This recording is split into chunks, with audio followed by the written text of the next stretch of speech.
Quer continuar bem informado? Inscreva-se em nosso canal do YouTube, curta nossa fanpage no Facebook e acesse nosso portal jornalcidade.net.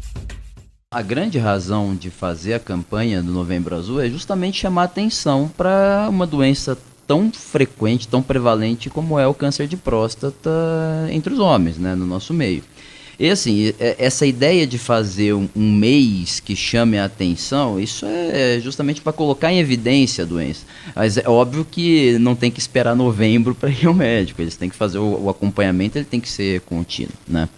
Quando a gente fala em prevenção, né, eu costumo dizer o seguinte, que às vezes a gente usa a palavra prevenção de uma maneira incorreta, porque o câncer de próstata é uma doença super frequente e a gente ainda hoje não conhece nada que possa se fazer para evitar câncer de próstata. Então, quando a gente está diante de uma doença que você não tem como evitar, o que sobra para a gente para melhorar os resultados de tratamento é fazer o diagnóstico cedo, é fazer o diagnóstico precoce. Então, essas campanhas de fazer busca ativa, de buscar novos casos, ela tem um impacto direto, ela impacta na questão da sobrevida, do paciente ter resultado no tratamento, de cura propriamente dita, né? A gente tem uma doença que, quando a gente faz diagnóstico em fase inicial, ou seja, diagnóstico em fase inicial em câncer de próstata, leia-se sem sintoma. O câncer de próstata não dá sintoma, né?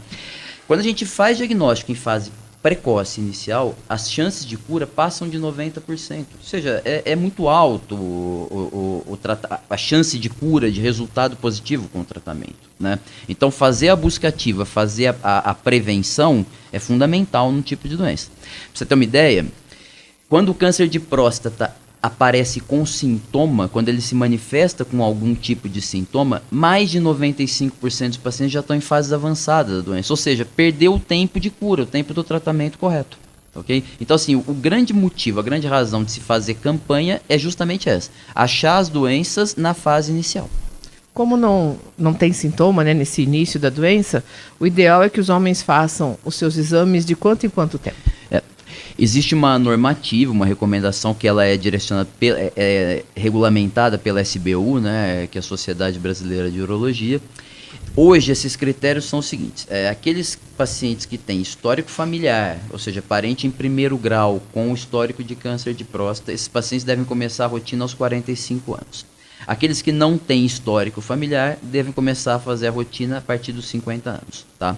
Isso são algumas recomendações, mas é óbvio que a gente já começa a acompanhar os pacientes eventualmente em fases mais precoces, a partir dos 40 anos, acompanhando, tendo seguimento, e aí fazendo o exame direcionado para câncer de próstata a partir desse período, né? 45 para quem tem histórico, 50 anos para quem não tem. Estamos conversando com o urologista Samuel Espanhol. Hoje o assunto é o Novembro Azul. E o jornalista Adriel Arvolei está aqui no estúdio e também tem perguntas. Pois não, Adriel? Doutor, bom dia. Bom dia. Doutor, você comentou que o câncer de próstata é mais frequente, mais prevalente. O porquê disso e quais fatores colaboram? A gente, na verdade, isso são dados de epidemiologia, né? Saber o porquê dele ser o mais frequente em homens, a gente não tem essa resposta. De ser o segundo mais frequente nos homens, a gente não tem essa resposta. O que a gente sabe é que existem alguns fatores de risco para câncer de próstata que são comprovados, que é ponto pacífico, não tem mais discussão. Esses são o histórico familiar, tá? Então, assim, para você ter uma ideia, aqueles pacientes que têm um caso na família, eles têm 2 a 3 vezes mais chance de desenvolver um segundo tumor de próstata, um segundo caso na família. Aqueles que têm 2 casos na família aumentam em 6 vezes a chance de desenvolver câncer de próstata. Então, assim, o histórico familiar é importantíssimo. A idade é um outro fator de risco. A gente sabe que o câncer de próstata ele vai se tornando mais frequente conforme a população envelhece, tá?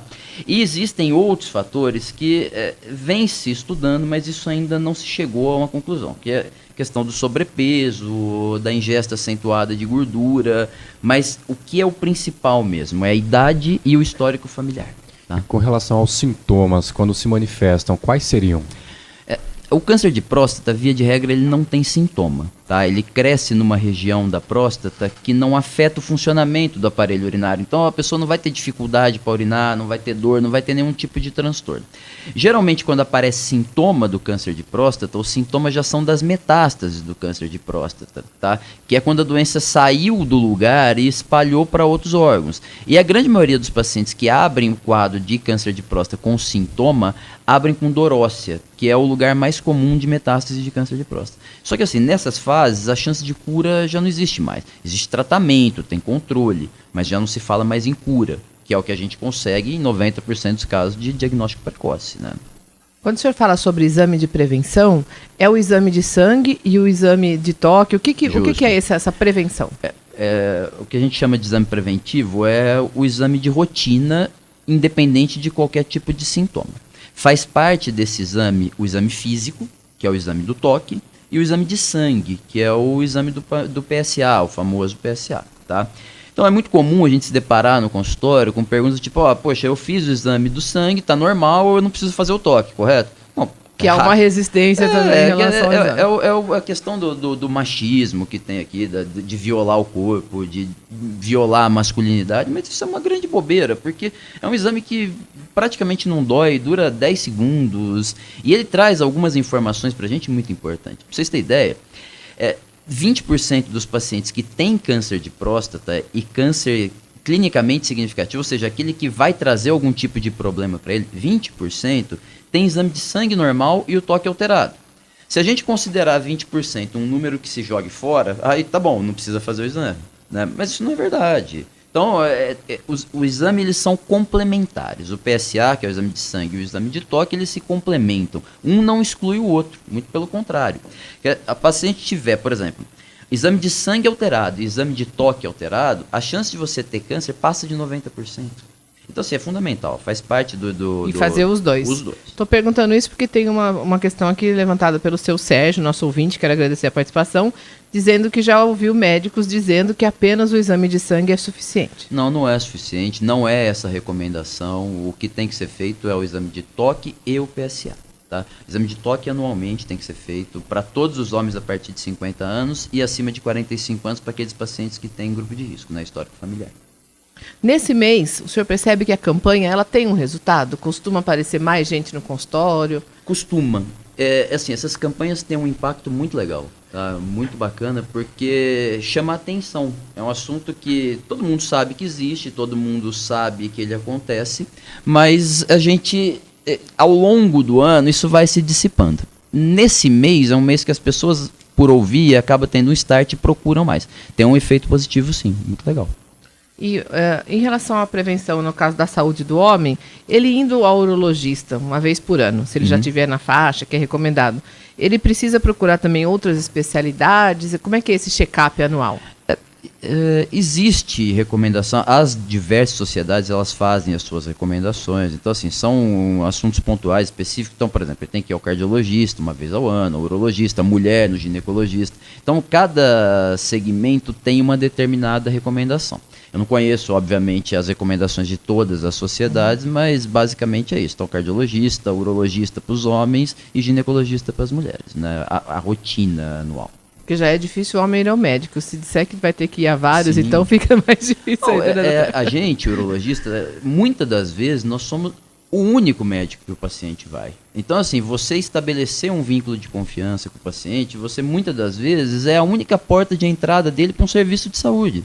Então, o papel do urologista na saúde do homem é fundamental. E a gente tem que ter esse tipo de consciência, né? Tanto porque às vezes na sua consulta vai aparecer um problema de saúde que é de outra especialidade, mas o senhor já pode fazer um encaminhamento. Claro, isso é muito comum de acontecer, né? Eu brinco o seguinte, eu sou urologista, mas o meu paciente ele é um todo, ele não é só aparelho urinário urológico, eu tenho que vê-lo de uma maneira geral. Né? E muitas das vezes o paciente vai até o meu consultório para fazer um exame de rotina urológico e ele sai de lá com outro diagnóstico ou então com a suspeita de um outro diagnóstico e ele vai ser encaminhado para alguém que possa desenrolar isso daí de uma maneira melhor do que eu. Né? E doutor, cada caso é um caso, mas quando diagnosticado o câncer de próstata, quais são as formas de tratamento? Boa pergunta. Quando a gente tem o diagnóstico estabelecido, a gente tem alguns caminhos que a gente vai seguir, né? Primeiro a gente precisa estabelecer quais são os pacientes que vão se curar e quais são aqueles pacientes que nós vamos colocar em controle, em segmento, né?